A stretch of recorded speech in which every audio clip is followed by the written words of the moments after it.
Pira-pira sirahe wong kafir ta'ajuban krana gumun wa yaquluna lan ngucap sapa wong kafir mata ing dalem ngendi huwa utawi dina kiamat dina kebangkitan. Kul dawuhna sira Muhammad asa mbok menawa ayyakuna yen to ana apa hari kebangkitan iku qoriban parek. Kullu ma huwa atin qaribun dawuh Nabi. Segala ini dawuh Nabi apa istilah Arab ya. Jadi segala yang nanti akan datang itu namanya dekat.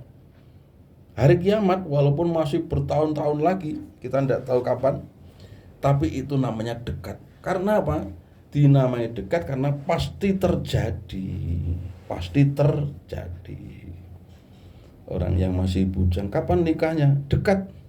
Jawab dekat. Karena apa?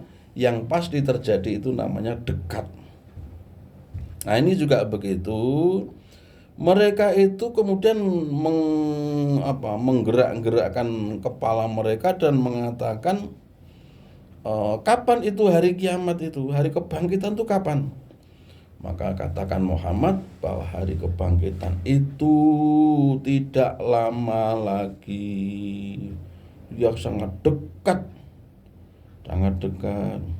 Saya saja Mitra Persada merasakan, padahal dulu kapan itu usia 25, kok sekarang sudah 50 tahun lebih. Perasaan dekat, perasaan cepat sekali, cepat gitu. Belum apa-apa kok sudah bisa 50 ya. Wah, kembali lagi ke masa muda enggak bisa. Nah, ini perasaan kita masih sebentar, ternyata dihitung itu sudah ada 25 tahun lebih. Ada 25 tahun lebih. Maka Mitra Persada, hiasilah hari-hari kita dengan kebaikan. Hiasilah, lewatilah waktu-waktu berlalu itu dengan kebaikan. Caranya bagaimana? Caranya apabila kita melakukan suatu amal atau perbuatan, kita niati ibadah. Ketika kita mencuci piring, niat ingsun ibadah. Ketika kita sholat, niat ibadah. Ketika kita memasak, nyuci baju, mencangkul, menolong orang, semuanya diniati ibadah. Bahkan makan niati ibadah, tidur niatnya ibadah. Supaya apa? Mendapat balasan pahala. Dianggap orang yang beribadah terus. Apalagi kalau kita niatkan secara istiqomah ya. Kita ini sudah terbiasa istiqomah untuk membaca Al-Quran atau sholat fardu berjamaah gitu ya. Istiqomah. Suatu saat kita sakit atau bepergian sehingga tidak mungkin untuk melakukan hal yang seperti itu. Itu dikatakan idza maridul abdu aw safara kutiba lahu mislama kana ya'malu sahihan muqiman sahihan. Hadis riwayat Imam Muslim. Orang yang sakit atau orang yang bepergian ya, orang yang berpergian atau sakit, terus dia selama ini dia itu rajin sholat berjamaah, rutin sholat berjamaah, rutin baca Al-Quran, rutin sholat duha dan seterusnya, terhalang oleh karena sakit atau bepergian sehingga dia tidak melakukan, maka itu kutiba lahu mislama kana ya'malu muqiman shahihan. Maka dicatat sebagaimana kebiasaannya, yaitu ketika dia sehat dan ketika dia mukim, artinya tidak bepergian. Ini loh faedahnya istiqomah.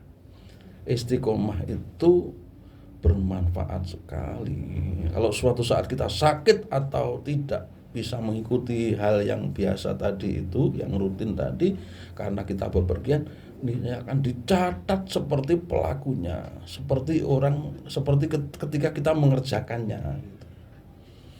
Ini adalah targhib atau pangebang-ebang dari Allah melalui lisan Kanjeng Nabi SAW, bahwa orang itu kalau istiqomah itu bagus sekali. Bahkan orang yang istiqomah itu sudah terbiasa sehingga ringan. Dia kalau nggak melakukan tuh merasa ada yang kehilangan. Ya. Misalnya dia ada orang yang setiap pagi itu sholat duha, kemudian suatu saat karena ada kesibukan yang mendesak, dia tidak bisa mengerjakan. Dia kan mikir nanti, ya Allah, aku tadi belum sholat duha, ya Allah, tadi karena sibuk. Itulah karena kebiasaan orang jadi kehilangan. Nah, merasa kehilangan ini bagus, merasa tidak mengerjakan seperti kebiasaannya. Nah, ini mitra persada, pentingnya beristiqomah dalam amal. Saya ini biasa mengajar Al-Quran ya, kalau di rumah atau di mana begitu, di kantor juga ada waktunya gitu. Itu kalau tidak ada orang yang ngaji, itu perasaan kita ada sesuatu yang hilang dari suasana pikiran kita atau dari kehidupan kita.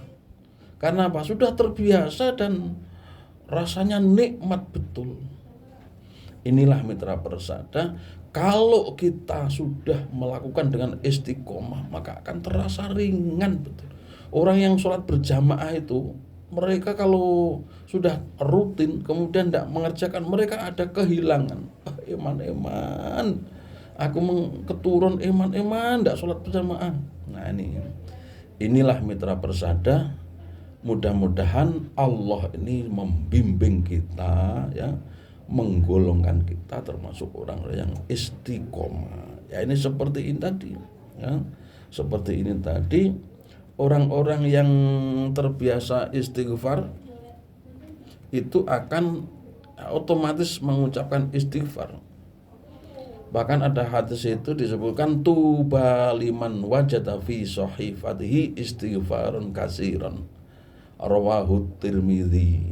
Dalam hadis riwayat Imam Tirmidzi, Kanjeng Nabi dawuh, bejo banget, beruntung sekali orang yang mendapati catatan amalnya nanti pada hari kiamat itu isinya banyak istighfarnya. Banyak istighfar, banyak nyuwune ngapura dhateng Gusti Allah. Astagfirullahaladzim, astagfirullahaladzim. Ini banyak sekali mengucapkan istighfar. Ini catatannya banyak. Ya sudah dijanjikan, man lazimal istighfara ja'alallahu lahu min kulli hammin faraja wa razaqahu min haitsu la yahtasib. Dihilangkan kesusahannya dan diberi jalan keluar, serta diberi rizki dari arah yang tidak disangka-sangka. Itulah mitra persada.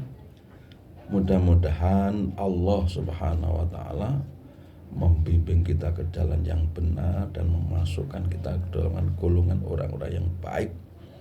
Kalau kita mengikuti pengajian tafsir ini, insya Allah ada sesuatu yang bisa kita bawa ya, untuk meningkatkan kebaikan. Minimal kita tertarik dengan kebaikan itu. Tertarik. Kanjeng Nabi juga begitu. Caranya agar orang tertarik bagaimana gitu. Di bank-bank itu kasih pahala begini, pahalanya sholat duha itu begini, pahalanya baca Quran begini, supaya orang tertarik. Lalu sudah segitu kemudian orang tidak tertarik. Nah, bertanyalah pada diri sendiri, apa saja yang mengotori kita, apa saja yang menggoda kita ini sehingga tidak tertarik. Mitra persada, mudah-mudahan Allah memberikan kita kesehatan, usia panjang ya, yang barokah, serta kemudahan-kemudahan, dan doa-doa kita diijabahi oleh Allah Subhanahu wa Ta'ala. Wallahul muwaffiq ila aqwamit thoriq. Wassalamualaikum warahmatullahi wabarakatuh.